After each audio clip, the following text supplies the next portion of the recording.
à tous, bienvenue dans l'émission Rencontre. La foire internationale du commerce des services de Chine 2023 se tient en ce moment à Beijing. Le thème de cette année, l'ouverture mène au développement, la coopération crée un avenir gagnant-gagnant. Un total de 75 pays et organisations internationales participent à l'édition de cette année. Quelles sont les principales nouveautés? Quel est l'état actuel du commerce des services en Chine et dans le monde? Quelle sera la tendance de son développement à l'ère post-Covid? Pour en discuter aujourd'hui, j'ai le plaisir de recevoir M. Ding Yifan, chercheur principal à l'Institut Taihe. Bonjour. Monsieur Ding, cette année marque le début de la reprise des expositions et des foires hors ligne en Chine. Donc la foire internationale du commerce des services se tient dans un contexte où la Chine commence à se débarrasser des 3 années d'influence de l'épidémie de Covid-19. Pour vous, quels sont les secteurs et les tendances qui vous intéressent le plus ? Dans le secteur de services de commerce, le commerce des services. Oui. Mais en fait, il y a beaucoup.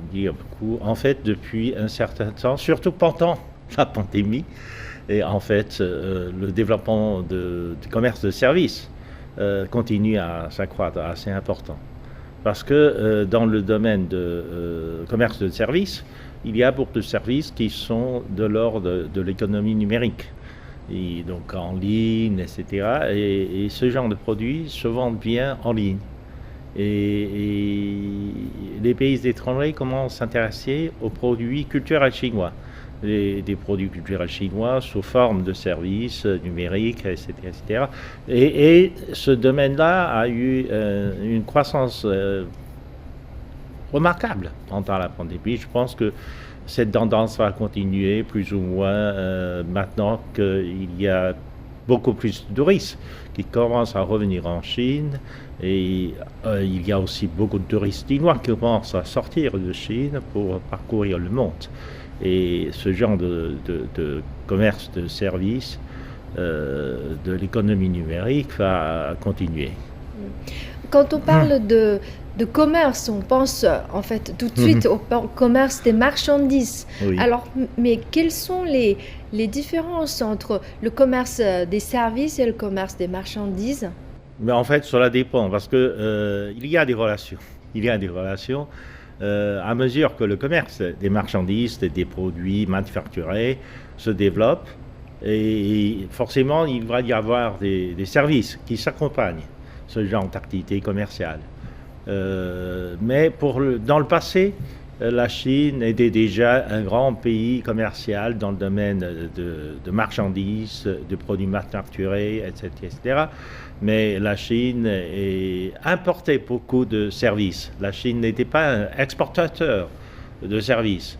Et cette situation est en train de se renverser. Donc la Chine est aussi devenue un pays exportateur de services dans beaucoup de domaines et dans une grande variété de pays, surtout avec la promotion des initiatives ceinture et route, avec l'investissement chinois dans des pays en développement, on appelle ça aujourd'hui dans le sud global, dans les pays du sud global, et l'exportation du service chinois dans ce thème-là commence à augmenter rapidement. Car avec l'exportation des équipements, des savoir-faire de construction, etc. Donc, ce genre de service est particulièrement important pour la mise en application et pour la réussite des projets d'infrastructure, d'investissement dans la construction des parcs industriels, etc. Il y a toujours un savoir-faire qui se vend, qui s'accompagne au développement des hardware, des parties dures de l'investissement. On peut dire que le commerce du service est un accompagnement du commerce des marchandises. Oui, d'une certaine manière, oui. Cela va parallèlement avec le développement du commerce des marchandises et des produits manufacturés surtout. Mais par rapport au commerce des marchandises, quel rôle joue le commerce des services dans la croissance économique chinoise ? Cela entraîne un développement de secteurs de services. Si vous prenez par exemple la structure de l'économie chinoise, il y a à peu près 10 ans, 20 ans, le secteur de services était très limité. Alors aujourd'hui, le secteur de services est devenu une grande partie de la structure de l'économie chinoise. Dans le PIB chinois, le service tend à devenir une partie importante dans la composition du PIB. Surtout ce qu'on appelle le service du secteur industriel. Par exemple, le design, la mise en application, le logiciel industriel, etc., etc. Tout cela sont des secteurs de services. Et à mesure que ce secteur se développe, votre industrie est devenue plus performante. Donc, d'une certaine manière, il ne faut pas faire une distinction absolue entre la manufacture et le service, par exemple. Car une grande partie de services s'accompagne, ou une grande partie de services industriels est en faveur du développement du secteur industriel. Et quand on parle du commerce extérieur des services, on parle plutôt du secteur touristique. C'est le secteur le plus... tourisme fait partie du service, mais le tourisme n'est pas l'essentiel du service. Et pour vous, quels sont les secteurs les plus concernés? Non, le développement le plus spectaculaire depuis ces dernières années, c'est le service qui s'accompagne du développement industriel, manufacture. Pour rendre la manufacture plus performante, il faut beaucoup de services. Logiciels industriels, etc., etc. Tout cela ont créé des valeurs ajoutées plus importantes que le tourisme, par exemple. On a parlé un peu de la situation en Chine. Et pour vous, quelles sont les grandes tendances dans le monde, dans le secteur du service et du commerce des services? Dans le secteur de service, dans le passé, le service, disons, exporté par les pays développés était principalement le service financier. Le service financier fait partie, c'était l'essentiel de service. Si on prend le service en gros, tourisme, finance, banque, logiciel industriel, etc., le service financier était le plus important. Donc le service financier était dans le monde du commerce, était le produit le plus commercialisé. Et maintenant, à cause de la rivalité géopolitique, etc., le service financier tend à se limiter un peu, car pour des raisons de sanctions économiques, des sanctions financières, etc., des pays ne peuvent plus utiliser le service financier aussi facilement. C'est d'ailleurs ce processus qui a abouti un peu au processus de dédollarisation. En fait, le service financier était dans une large part mené en dollars américains. Et comme le dollar américain est devenu une arme pour le gouvernement américain, et le gouvernement américain actuel tend d'abuser un peu de cette arme dans tous les domaines, etc., pour des sanctions dites secondaires. Non pas vis-à-vis des pays comme la Russie, mais vis-à-vis de la Chine, mais aussi vis-à-vis des pays qui ont des relations commerciales avec la Chine ou la Russie. Ces pays-là sont aussi l'objet de sanctions économiques du gouvernement Biden. Du coup, ces pays-là ont choisi de se distancer de l'usage du dollar, etc., ce qui contribue aussi au déclin du service financier américain. Alors, la Foire internationale du commerce des services est une des plateformes importantes de la Chine qui permet d'élargir l'ouverture, d'approfondir la coopération et de découvrir les nouvelles technologies et innovations. Que pensez-vous de son rôle et de son importance ? En fait, par ce genre d'exposition, etc., la Chine veut se montrer très ouverte sur la scène internationale, La Chine est le seul pays qui a organisé, par exemple, l'exposition de l'importation, seulement des produits importés.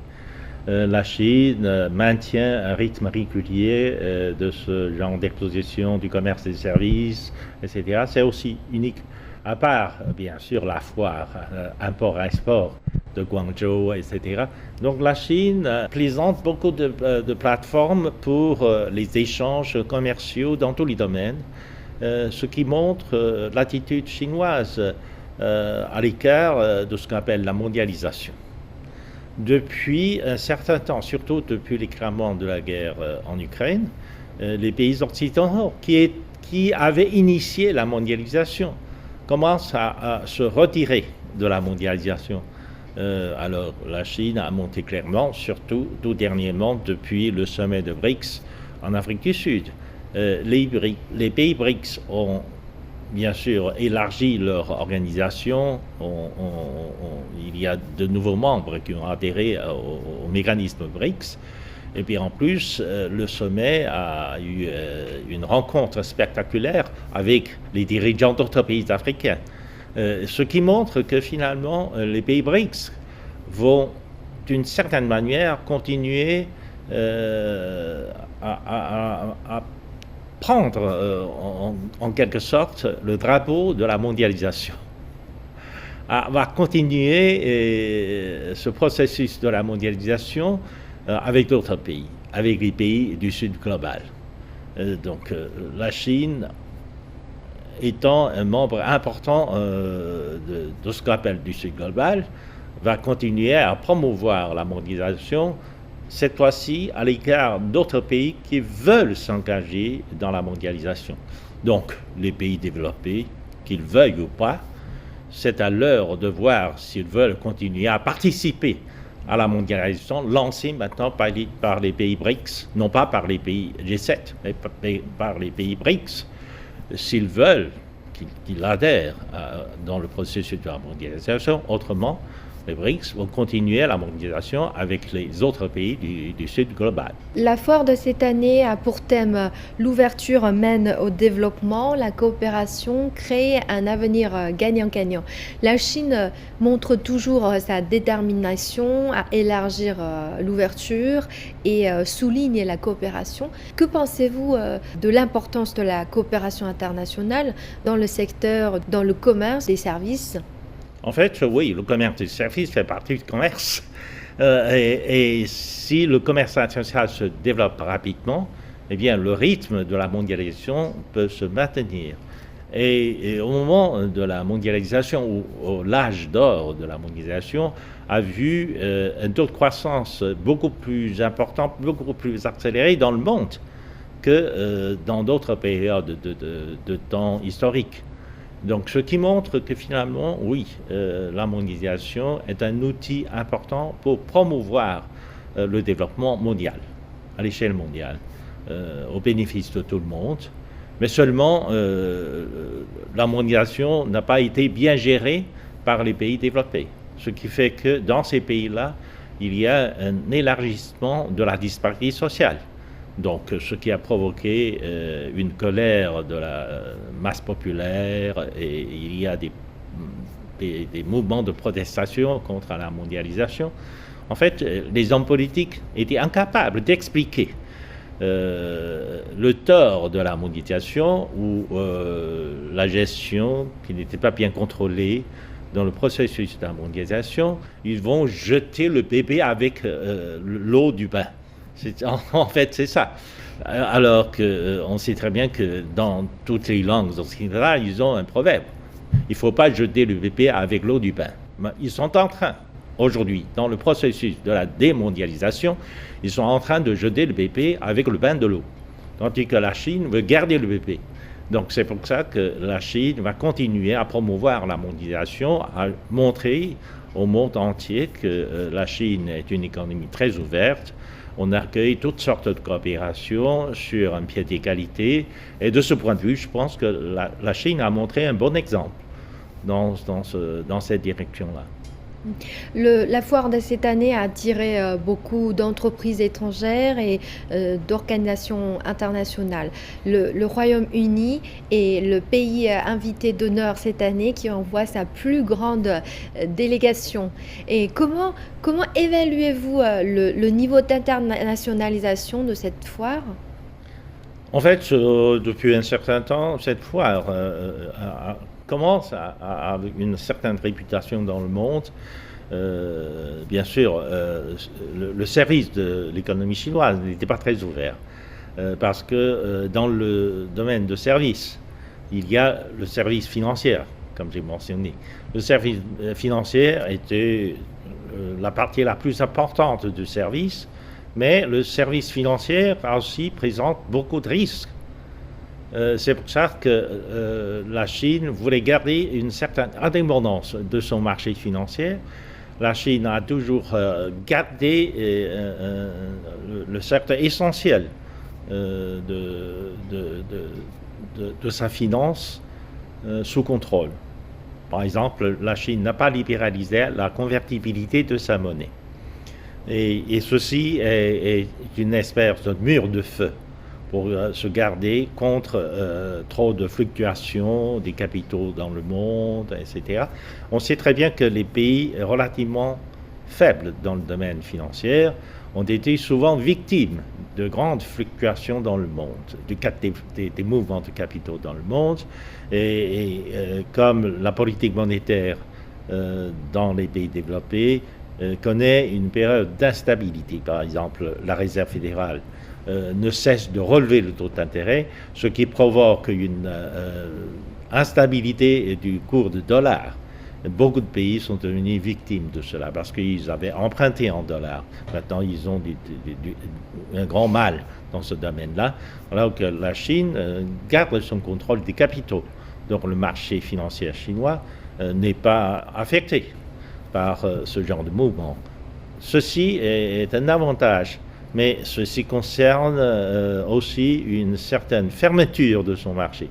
Alors que cette fois-ci, dans la foire du commerce des services, etc., la Chine montre que même dans ce domaine-là, dans le domaine financier, la Chine prend une attitude d'ouverture.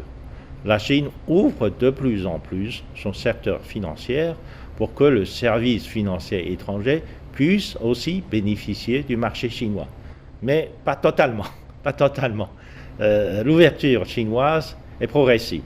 On ouvre progressivement son marché financier pour que les activités ou les entreprises étrangères puissent bénéficier un peu du marché chinois, mais toujours sous contrôle du gouvernement chinois. En ce moment, l'économie numérique est en plein essor en Chine, mais aussi dans le reste du monde. Depuis quelques années, on entend le mot métavers. Et cette année, en 2023, l'intelligence artificielle générative représentée par ChatGPT a enflammé le monde, a déclenché une évolution dans tous les secteurs. D'après vous, quelles sont les perspectives de développement du commerce des services influencés par l'économie numérique? En fait, oui, la technique ou la technologie numérique a contribué grandement au développement du commerce électronique en Chine, par exemple. La Chine fait partie des pays qui est un secteur de commerce numérique ou électronique le plus développé du monde. Très développé. Il y a des entreprises chinoises, des entreprises d'Internet chinoises qui sont très puissantes dans le monde pour le commerce électronique. Et tout cela est basé sur le développement de la technologie numérique. Et la Chine en est un des champions de technologie numérique dans le monde. Par exemple, dans le domaine de ChatGPT ou de GPT en général, la Chine est en train de développer, activer ses propres GPT.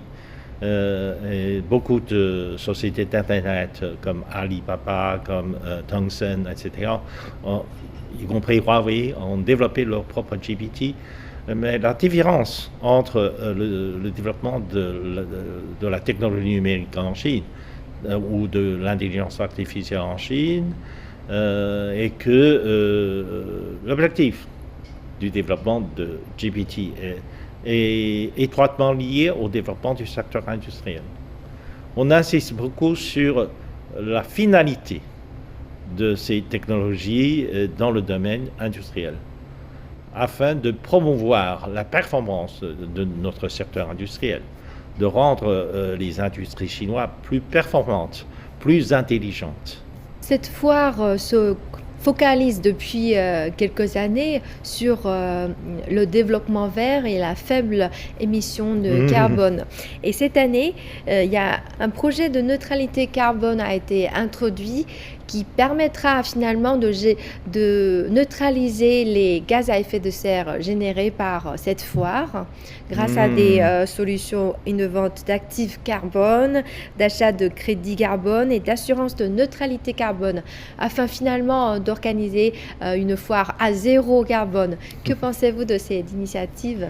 En fait, depuis un certain temps, la Chine a montré qu'elle est sérieuse vis-à-vis de la neutralité carbone. En fait, pratiquement tous les pays ont pris des engagements vis-à-vis de la réduction de l'émission carbone et de la neutralité carbone. La Chine, le gouvernement chinois avait mis comme son agenda de la réduction de l'effet de serre, etc., à l'échéance de 2030. Donc 2030 sera le pic de l'émission carbone de Chine. Et une autre échéance pour la réduction de carbone, c'est 2060. 2060, la Chine promet d'arriver à la neutralité carbone. Et la Chine est très sérieuse pour cela, parce qu'elle est en train de mettre en application les différentes étapes de réalisation de ces engagements. Par exemple, depuis ces dernières années, la Chine a investi massivement dans le domaine de l'énergie renouvelable, énergie solaire, énergie éolienne, etc., etc. La Chine est champion dans tous ces domaines-là. L'énergie propre, dite, donc renouvelable, mais aussi nucléaire, etc., la production de l'énergie propre en Chine représente à peu près 41% du monde, de la totalité du monde. C'est beaucoup. Et depuis ces dernières années, la Chine a investi massivement dans le nord-ouest de Chine, là, car il y a encore des terrains désertiques là-bas.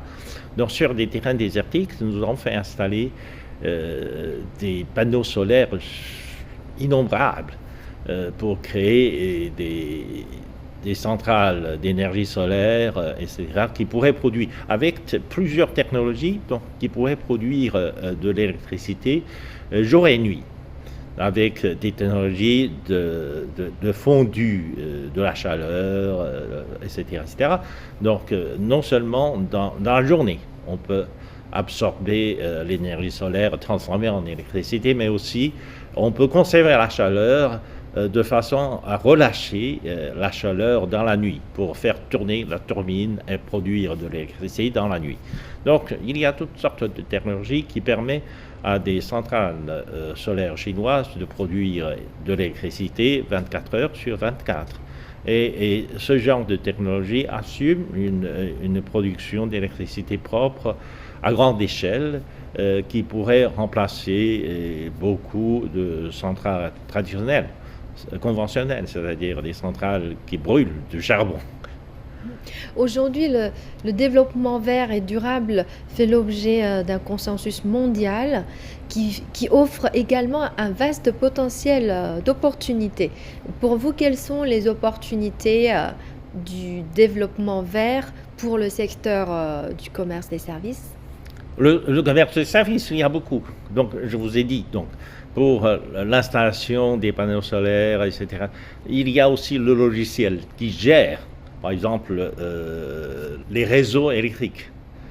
Les réseaux électriques, il faut que les réseaux électriques soient plus intelligents pour pouvoir réguler les courants en grande quantité et les flux d'électricité en faible, etc. On appelle ça des grilles des smart grids ou des grilles intelligentes. De ce point de vue, c'est du commerce, c'est du logiciel, c'est du commerce de services. Et la Chine est en train de devenir un grand maître dans ce domaine de la maîtrise d'une technologie de transmission de courants de grande puissance, etc. La Chine est en train d'exporter ce genre de technologie à la fois à la construction des lignes à grande distance, des lignes électriques de grande distance, mais aussi la technologie de gestion de ces réseaux de provisionnement d'électricité dans les pays du sud-est asiatique, mais aussi en Amérique latine, en particulier au Brésil, en Argentine, dans l'Amérique du Sud. On a exporté ce genre de choses. Ça fait partie du service. J'ai mentionné tout à l'heure cette année le Royaume-Uni est le pays invité d'honneur cette année et on sait déjà que la France sera le pays invité d'honneur pour l'édition de l'année prochaine. Comment envisagez-vous le potentiel de coopération entre la Chine et l'Europe dans le secteur du service et le secteur du commerce des services? En fait, les pays européens étaient les champions du commerce des services. Et ils étaient très forts dans le domaine de services, etc. Surtout lorsque ces pays s'étaient engagés sur la voie de la désindustrialisation. Donc ils ont développé un secteur de services très compétent et très concurrentiel. Et de ce point de vue, oui, on a appris beaucoup d'expertise auprès de ces pays européens, la Grande-Bretagne. Elle en aura besoin. Elle en aura besoin d'être invitée par la Chine, etc., parce qu'elle a quitté l'Union européenne. Elle doit trouver un marché plus intéressant pour un peu récompenser, pour compenser le manque qu'elle avait avec l'Union européenne. Et de ce point de vue, je pense que... Il y a un fort potentiel. Il y a un besoin. La Grande-Bretagne a un besoin de se rapprocher aussi d'autres marchés, la Chine étant le marché le plus important maintenant. Donc c'est obligatoire de se rapprocher davantage du marché chinois, et d'autant plus que le Royaume-Uni est très fort dans le domaine de service, dans le service surtout en ce qui concerne le design industriel. En ce qui concerne le design industriel, le Royaume-Uni est très fort, le secteur de services est très fort. Et on avait déjà des projets de coopération avec des entreprises britanniques dans ce domaine-là et on pourrait continuer à faire avancer ce genre de projet. La France, évidemment. La France, de par son trésor culturel, etc., a une image. Une brillante image de culture, de service. Ça fait partie. L'exportation du film, des théâtres, des produits culturels fait partie du commerce de services. Et la France est un grand pays exportateur de services dans le monde de tout temps. Il y a pas si longtemps, il y a 2 ou 3 ans, ou avant la pandémie probablement, je ne me souviens plus exactement, il y a eu une institution de sondage qui a fait des enquêtes à travers le monde et finalement la conclusion c'est que dans le monde la France a été considérée comme le pays qui a le plus de soft power, donc qui est le plus fort dans le domaine de soft power, c'est-à-dire que ses produits, son image, ses produits culturels sont très bien vendus dans le monde. Et de ce point de vue, la Chine aurait intérêt à renforcer la coopération avec la France afin de pouvoir promouvoir aussi sa propre image de pays grande culture, etc. Mais aussi, dans ce genre d'échange, on peut apprendre beaucoup de choses auprès des entreprises françaises. Je vous remercie, Monsieur Ding, d'avoir participé à cette émission et d'avoir livré vos analyses. Merci. Voilà, c'est la fin de cette émission Rencontre. Merci de nous avoir suivis. À la prochaine.